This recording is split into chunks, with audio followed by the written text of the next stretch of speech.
Tudo bem com você? Seja muito bem-vindo ao canal. No vídeo de hoje, vamos abordar a profunda crise econômica que o Brasil está enfrentando em 2025.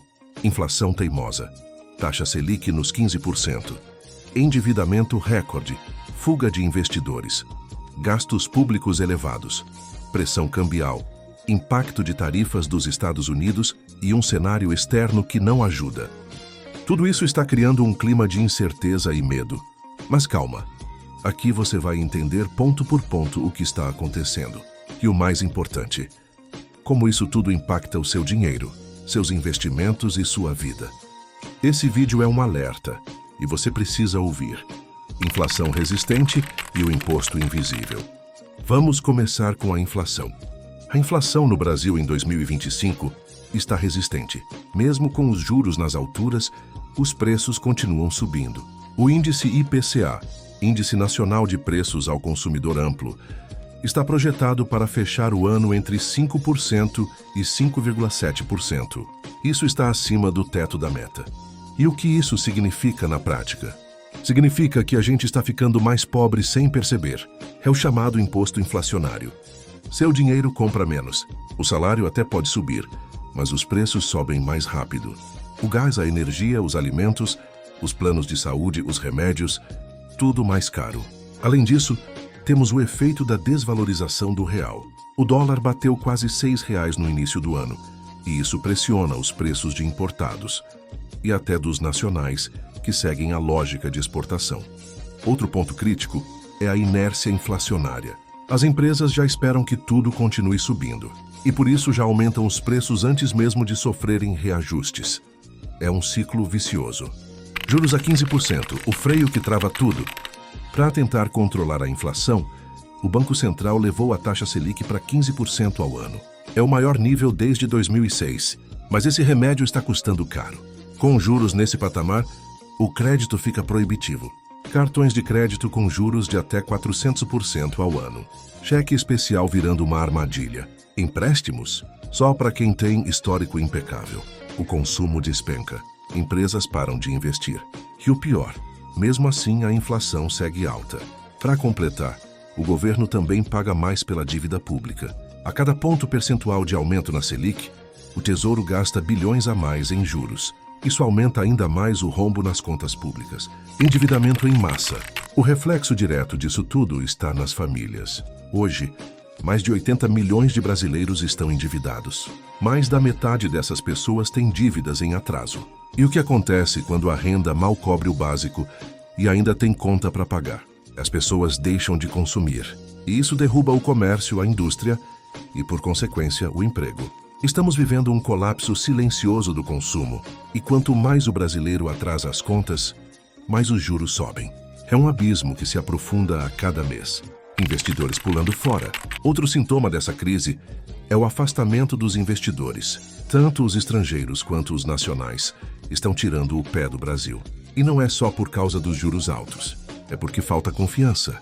O governo tem aumentado os gastos, sem mostrar um plano claro de como vai controlar a dívida.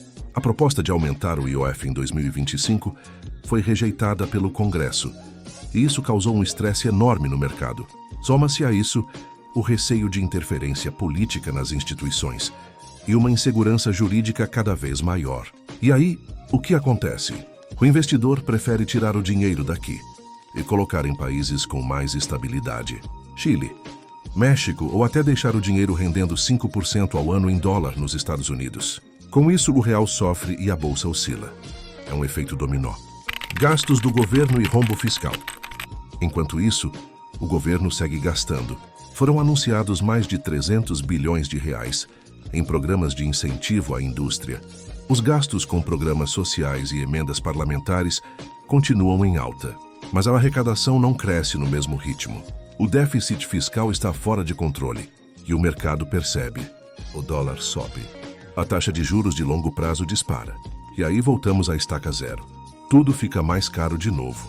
Sem responsabilidade fiscal, não tem corte de juros sustentável. E sem corte de juros, a economia não respira. Impacto dos Estados Unidos e do mundo. Agora, vamos olhar lá para fora. Os Estados Unidos, sob o governo Trump, voltaram com tarifas agressivas contra países emergentes. O Brasil estava na mira e foi alvo das taxações. Produtos como café, aço e até aeronaves brasileiras estão sendo taxados mais pesadamente. Além disso, o Fed, o Banco Central americano, manteve os juros altos por mais tempo. Isso atrai o dinheiro do mundo todo para os Estados Unidos. E o real se enfraquece ainda mais. A China, nossa maior parceira comercial, está crescendo menos. Isso diminui a demanda por soja, minério, petróleo e afeta diretamente nossa balança comercial. Ou seja, o cenário externo também está pressionando a nossa economia. PIB, comércio, clima e riscos. A previsão de crescimento do PIB brasileiro em 2025 é de apenas 2,2%. Isso é pouco para um país em desenvolvimento. Nossa balança comercial ainda tem superávit, mas está em queda. Exportamos menos e importamos mais caro. A infraestrutura continua precária. E para piorar, a crise climática já começou a afetar o agronegócio e a matriz energética. Com secas, enchentes, queimadas e eventos extremos, o custo da produção agrícola e do transporte só aumenta. Isso afeta o preço dos alimentos, do combustível e da conta de luz. E agora, para onde vamos? Diante de tudo isso, os economistas enxergam 3 cenários possíveis. Cenário 1, estagflação. Crescimento fraco, inflação alta e juros também altos. Um pesadelo econômico. Cenário 2, recessão técnica. Se os juros continuarem pressionando demais e o consumo seguir fraco, podemos ter 2 trimestres seguidos de retração. Cenário 3, retomada lenta. Esse depende de um ajuste fiscal real, corte de gastos e confiança recuperada. Só aí o Banco Central pode começar a reduzir a Selic e a economia ganhar fôlego de novo. Mas isso só deve começar em 2026. Como você pode se proteger? Agora na pergunta que todo mundo faz. Como eu posso me proteger nesse cenário? Aqui vão algumas dicas práticas. 1. Tenha reserva de emergência. Evite recorrer a crédito caro. 2. Invista em ativos conservadores. Títulos atrelados à Selic, ao IPCA e fundos DI, Depósito Interfinanceiro, protegem o capital. 3. Evite endividamento. Se possível, quite dívidas com juros altos. 4. Diversifique. Tenha exposição ao dólar, fundos internacionais ou até commodities, matérias-primas. 5. Fique informado. Acompanhe Copom, inflação semanal, câmbio e medidas do governo. Quem acompanha, toma decisões melhores. O Brasil vive uma das crises mais complexas dos últimos tempos. Não é o fim do mundo, mas é hora de atenção.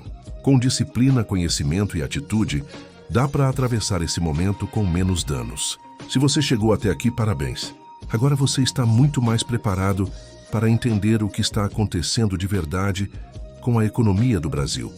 E principalmente, como isso afeta o seu bolso. Mas esse conhecimento precisa circular. Então, se esse vídeo fez sentido para você, compartilha com mais alguém que precisa entender isso. Manda no grupo da família, nos amigos do trabalho, nos colegas investidores. Porque informação, quando bem utilizada, vira proteção. E nesse momento, proteger o patrimônio e o planejamento financeiro é mais importante do que nunca. Não esquece de deixar o seu like, se inscrever no canal e ativar o sininho para não perder nenhum conteúdo como esse. Aqui a gente fala de economia com clareza, sem enrolação e com responsabilidade. Agradeço demais pela sua audiência, pelo seu tempo e pela sua confiança. Nos vemos no próximo vídeo. Até lá!